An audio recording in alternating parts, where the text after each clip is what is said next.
Hey, WikiLeaks published another 1,100 emails from Hillary Clinton's campaign chairman, John Podesta. Fox News chief intelligence correspondent Catherine Harris spent the day digging through those mails. Hi, Catherine. Well, thank you, Brett. Well, the emails that have just been released really simply cast a new light on some of the reporting of our colleagues here in Washington, D.C., who are following the campaign.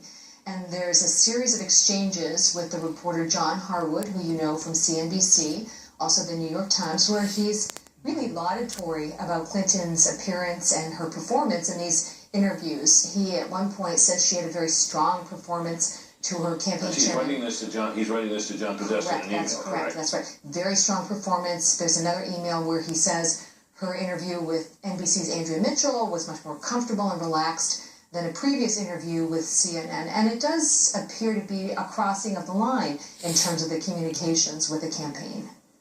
And what else did you learn about relationships between journalists and Clinton? Well, there's another email from Donna Brazil, who wears a couple of different hats. She's now interim chair of the DNC, and she also is a commentator for CNN. And in an email to the Clinton team. What role was she in this at this point? If my memory is correct, she would have been in the CNN commentator's role and had not yet taken on. She didn't have an official role at the Not to my DNC knowledge, but she's very involved, as you know. She's very plugged in she's a long with the Democratic DNC. Party operative for sure. The email is entitled "Sometimes I Get the Questions" every once in a while in what advance. Was that in reference to? That was in reference to the body of the email, where she writes to Jen Palmieri, who's head of communications. There's a question here that I think may be a little problematic, and she goes out to list the question. Now she's talking about questions that are for a forthcoming town hall on CNN. Right. That's correct. And she's at CNN and hears about this and puts the word out about this subject. She passes it along to the Clinton campaign. Now, if you look at the transcript from the town hall, it's not exactly verbatim, but it's very, very close. And I think at the very least you could say they tipped them off in advance to the topic and the framework that they would be facing in that town hall. Wow. Anything else? Well, there's also another email from 2015, a well-respected New York Times reporter. I just want to make sure I say the name correctly here. Mark Leibovich. Yeah, who wrote a very well-received book about Washington. Was very tough on the institutions and to some extent the media. That's correct. Well, let's pull up just one of the quotes here because you can see for yourself. He's pushing out some quotes to the Clinton campaign, allowing them to veto what will be used. And it says, "I wanted the option to use all," that's a reference to the quotes, "and you could veto what you didn't want. That's why I selected the 5 or 6 that I sent to you." I mean, as you know from your decades of experience, it's unheard of to give the subject of your story veto over what the quotes are. It's just not done. That is unusual. I suspect that, you sometimes you check a story with someone you might check the language, but not a veto. Not a veto of a quote. Correct. That's a little unusual, Catherine. Thank you very much. So, what to make of this seeming chumminess between the Clinton campaign and certain members of the press corps? Joining me is Tucker Carlson, co-host of Fox News Weekend. Tucker, you've had a chance to look at these things. What do you make of them? Well, they're shocking. I would say a couple of things. I sent a bunch of reporters out today to get comment from the various news organizations involved in this. Oh, tell us in the about majority of cases, we got a no comment. Now, think about that.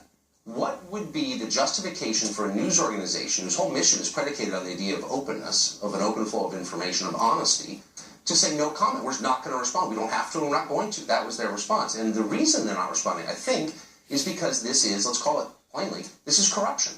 This is collusion between the principals and the people who are supposed to be watching over them, the watchdogs, the press, and doing so on our behalf, that is, readers and viewers. We imagine, we the consumers out there in the rest of the world, that they are working on our behalf to get answers on our behalf from people in whom we vested power and money, government.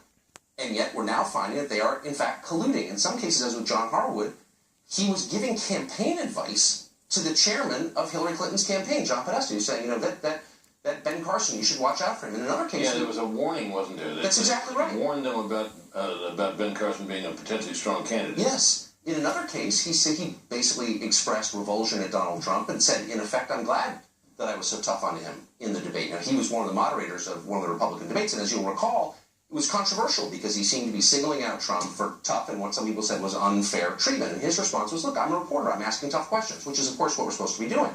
It turns out here he is gloating with the chairman of the campaign of Trump's opponent, saying, I'm glad I treated him that way. Really? Look, journalism is predicated on trust, just as the financial markets are predicated on trust. all of us participate in it believing it's on the level. It's straight. Insider trading undermines the financial markets. That's why it's illegal. This undermines the public's trust in journalism. It hurts all of us, and it makes our society more unstable. If you can't believe what you see on the news or read in a paper, you'll believe anything. You know, it's not unusual in my experience, Tucker, for journalists to develop friendly relationships with the people we cover, or particularly with the aides to people we cover. You see them all the time. You've known them for many years. You may tell jokes with them. You may have a beer with them. Yes.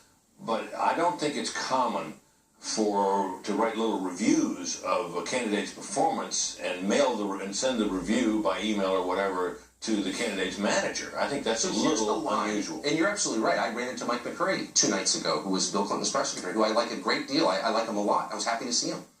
So you may be friendly with people. What you don't do is identify with them.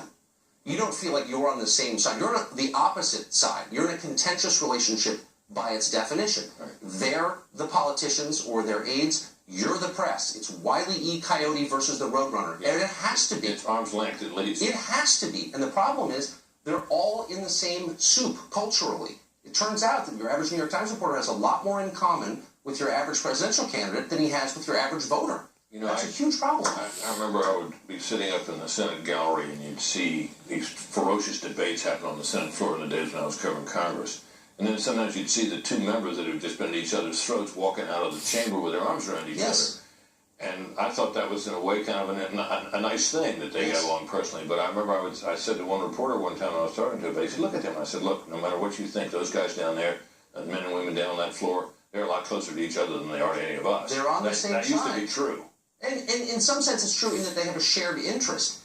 But the backdrop of all this is the press keeps them honest. We're here on behalf of our readers and viewers. And if we forget that and we start to believe that really we're on the same side of the people we cover, and not just politicians, but heads of large companies or Hollywood or anybody with power, we should be a backstop against their overreach. Do you think this is a consequence of a bias that we've all recognized that occurs with these journalists toward the party they favor, whose ideas they favor, and that they don't really recognize that they have the bias, and it causes them to slide into these peculiar relationships? I think that's part of it. I mean, journalists are liberal overwhelmingly, but they always have been, and it hasn't always been this way. I think it's a cultural affinity is the problem.